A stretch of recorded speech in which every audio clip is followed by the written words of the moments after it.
नमो भगवते वासुदेवाय नमः। हम आपको सुना रहे हैं श्री विष्णु पुराण कथा। आज हम इस कथा में आपको ध्रुव का वन आगमन और मारीच आदि ऋषियों से भेंट, तो आप लोग जरूर सुनिए इस कथा को और वीडियो को लाइक एंड कमेंट जरूर कीजिए।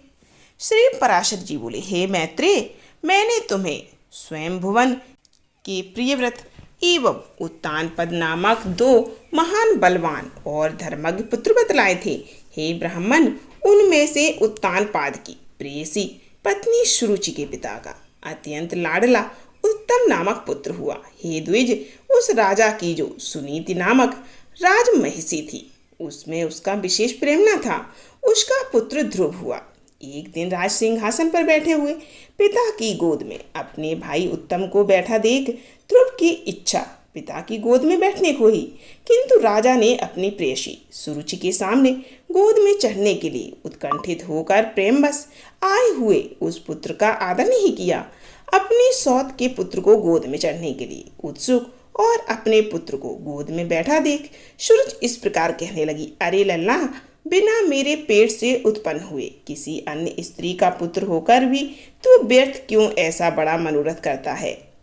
तू अविवेकी है, इसीलिए ऐसी अलभ उत्तोत्तम वस्तु की इच्छा करता है। ठीक है कि तू भी इन्हीं राजा का पुत्र है, तथापि मैंने तो तुझे अपने गर्भ में धारण नहीं किया। समस्त चक्रवर्ती राजाओं का आश्रय रूप यह सिंहासन तो मेरे पुत्र के योग्य है। तू व्यर्थ क्यों अपने चित्त को संताप देता है? मेरे पुत्र के समान तुझे वृथा ही यह ऊंचा मनोरथ क्यों होता है?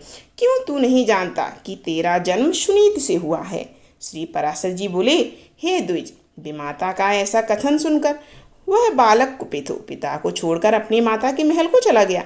हे मैत्रेय, जिसके ओष्ठ कुछ कुछ कांप रहे थे, ऐसे अपने पुत्र को क्रोधयुक्त देख सुनीति ने उसे गोद में उठाकर और बिठाकर पूछा, बेटे, तेरे क्रोध का क्या कारण है? तेरा किसने आदर नहीं किया? तेरा अपराध करके कौन तेरे पिताजी का अपमान करने चला है?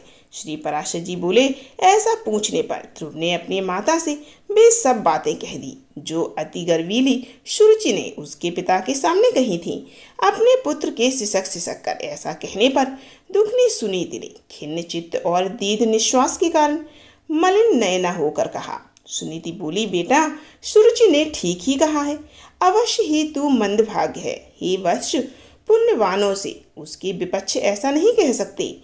बच्चा, तू व्याकुल मत हो, क्योंकि तूने पूर्व जन्म में जो कुछ किया है उसे दूर कौन कर सकता है, और जो नहीं किया है वही तुझे दे भी कौन सकता है। इसीलिए तुझे उसके वाक्यों में खेद नहीं करना चाहिए। हे वत्स, जिसका पुण्य होता है उसी को राजासन, राजछत्र तथा उत्तम उत्तम घोड़े और हाथी मिलते हैं। ऐसा जानकर तू शांत हो जा। अन्य जन्मों में किए हुए पुण्य कर्मों के कारण ही सुरुचि में राजा की सुरुचि प्रीत है, और पुण्यहीन होने से ही मुझ जैसी स्त्री केवल भार्या भरण करने योग्य ही कही जाती है। उसी प्रकार उसका पुत्र उत्तम भी बड़ा पुत्र पूज्य संपन्न है, और मेरा पुत्र तू ध्रुव मेरे समान ही अल्प पुण्यवान है। तथापि बेटा, तुझे दुख नहीं करना चाहिए, क्योंकि जिस मनुष्य को जितना मिलता है वह अपनी ही पूंजी में मग्न रहता है। और यदि सुरुचि के वाक्यों से तुझे अत्यंत दुखी हुआ है तो सर्व फलदायक पुण्य के संग्रह करने का प्रयत्न कर। तू सुशील पुण्यात्मा, प्रेमी और समस्त प्राणियों का हितैषी बन, क्योंकि जैसे नीची भूमि की ओर ढलकता हुआ जल अपने ही आप पात्र में आ जाता है, वैसे ही सत्पात्र मनुष्य के पास स्वतः ही समस्त संपत्तियां आ जाती हैं। ध्रुव बोला, माताजी, तुमने मेरे चित्त को शांत करने के लिए जो वचन कहे हैं वे दुर्व्यसनों से बंधे हुए मेरे हृदय में तनिक भी नहीं ठहरते।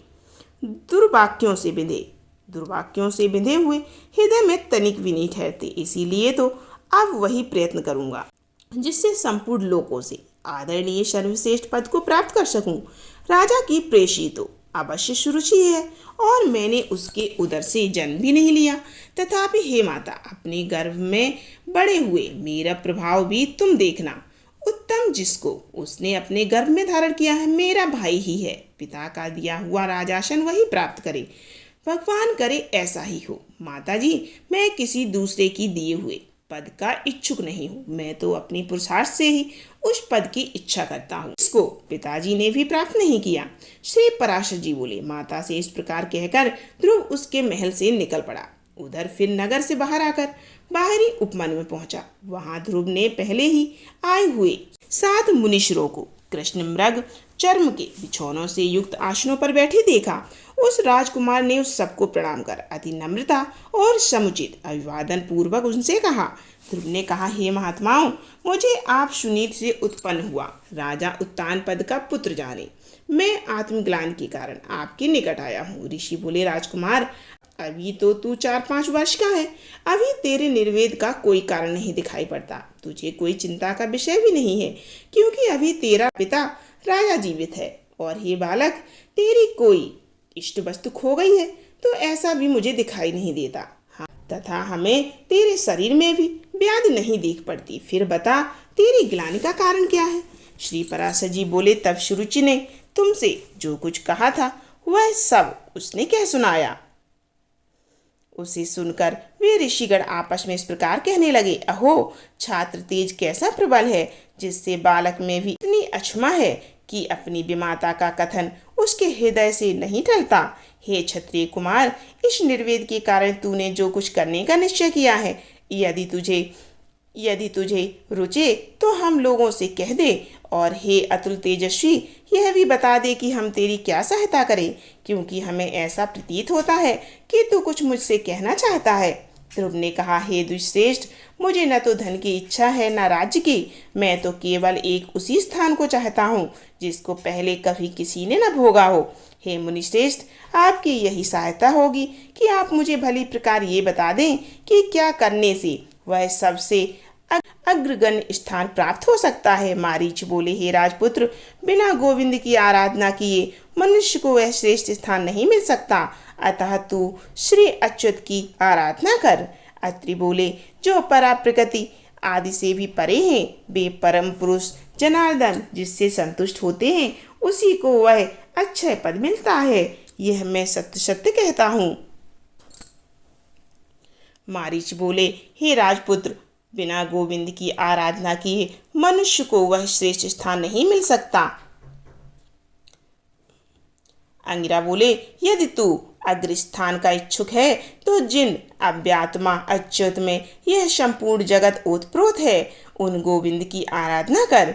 पुलस्त बोले, जो परम ब्रह्मा, परम धाम और परम स्वरूप है, उन हरि की आराधना करने से मनुष्य अति दुर्लभ मोक्ष पद को भी प्राप्त कर लेता है। पुलह बोले, हे सुब्रत, जिन जगतपति की आराधना से इंद्र ने अच्युतम इंद्र पद प्राप्त किया, तू उन यज्ञपति भगवान विष्णु की आराधना कर। कृत बोले, जो परमेश्वर यज्ञ पुरुष यज्ञ और योगेश्वर हैं, उन जनार्दन के संतुष्ट होने पर कौन सी वस्तु दुर्लभ रह सकती है। वशिष्ठ बोले, हे वत्स, विष्णु भगवान की आराधना करने पर तू अपने मन से जो कुछ चाहेगा वही प्राप्त कर लेगा। फिर त्रिलोकी के उत्तोत्तम स्थान की तो बात ही क्या है। ध्रुव ने कहा, हे महर्षिगण, मुझ विनीत को आपने आराध्य देव तो बता दिया। अब उसको प्रसन्न करने के लिए मुझे क्या जपना चाहिए ये भी बताइए। उस महापुरुष की मुझे जिस प्रकार आराधना करनी चाहिए वह आप लोग मुझसे प्रसन्नता पूर्वक कहिए। ऋषिगण बोले, हे राजकुमार, विष्णु भगवान की आराधना में तत्पर पुरुषों को जिस प्रकार उनकी उपासना करनी चाहिए, तू वह हमसे यथावत श्रवण कर। मनुष्य को चाहिए कि पहले संपूर्ण बाह्य विषयों से चित्त को हटाए और उसे एकमात्र उन जगदाधार में ही स्थित कर दे। हे राजकुमार, इस प्रकार एकाग्रचित्त होकर तन्मय भाव से जपना चाहिए वह सुन। हिरण्यगर्भ, पुरुष प्रधान और अव्यक्त रूप शुद्ध ज्ञान स्वरूप वासुदेव को नमस्कार है। ओम नमो भगवती वासुदेवाय मंत्र को पूर्व काल में तेरे पिता भगवान स्वयंभु मनु ने जपा था। तब उनसे संतुष्ट होकर श्री जनार्दन ने उन्हें त्रिलोकी में दुर्लभ मनोवांछित सिद्धि दी थी। उसी प्रकार तू भी इसका निरंतर जप करता हुआ श्री गोविंद को प्रसन्न कर। श्री पराशर जी बोले, हे मैत्रेय, यह सब सुनकर राजपुत्र ध्रुव उन ऋषियों को प्रणाम कर उस वन में चल दिया और हे द्विज, अपने को कृतकृत्य सा मानकर वही यमुना तटवर्ती अति पवित्र मधु नामक वन में आया।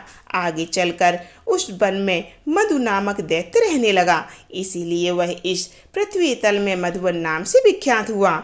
वही मधु के पुत्र लवण नामक महाबली राक्षस को मारकर शत्रुघ्न ने मथुरा नामक नगरी बसाई, जिस मधुवन में निरंतर देव श्री हरि की सन्निधि रहती है। उसी सर्व पापाहारी तीर्थ में ध्रुव ने तपस्या की। मारीच आदि मुनीश्वरों ने उसे जिस प्रकार उपदेश दिया था, उसी प्रकार अपने हृदय में विराजमान निखिल देवेश्वर श्री भगवान विष्णु का ध्यान करना आरंभ किया। इस प्रकार हे विप्र, अनन्य चित्त होकर ध्यान करते रहने से उसके हृदय में सर्वभूतांतर अंतर्यामी भगवान हरि सर्वतोभाव से प्रकट हुए।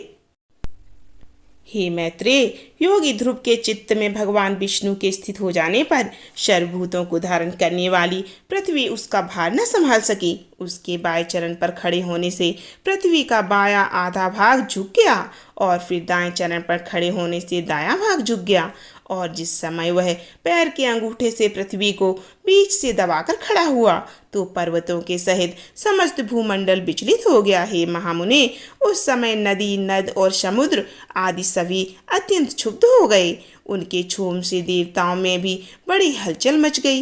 हे मैत्रेय, तब याम नामक देवताओं ने अत्यंत व्याकुल हो इंद्र के साथ परामर्श कर उसके ध्यान को भंग करने का आयोजन किया। हे महामुने, इंद्र के साथ अति आतुर कुष्मांड नामक उपदेवताओं ने नाना रूप धारण कर उसकी समाधि भंग करना आरंभ कर दिया।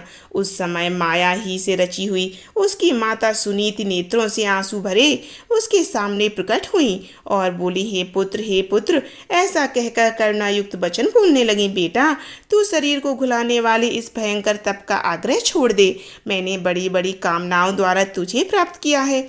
अरे, मुझ अकेली अनाथ दुखिया को सौत के कटुवाक्यों से छोड़ देना उचित नहीं है। बेटा, मुझ आश्रयहीना का तो एकमात्र तू ही सहारा है।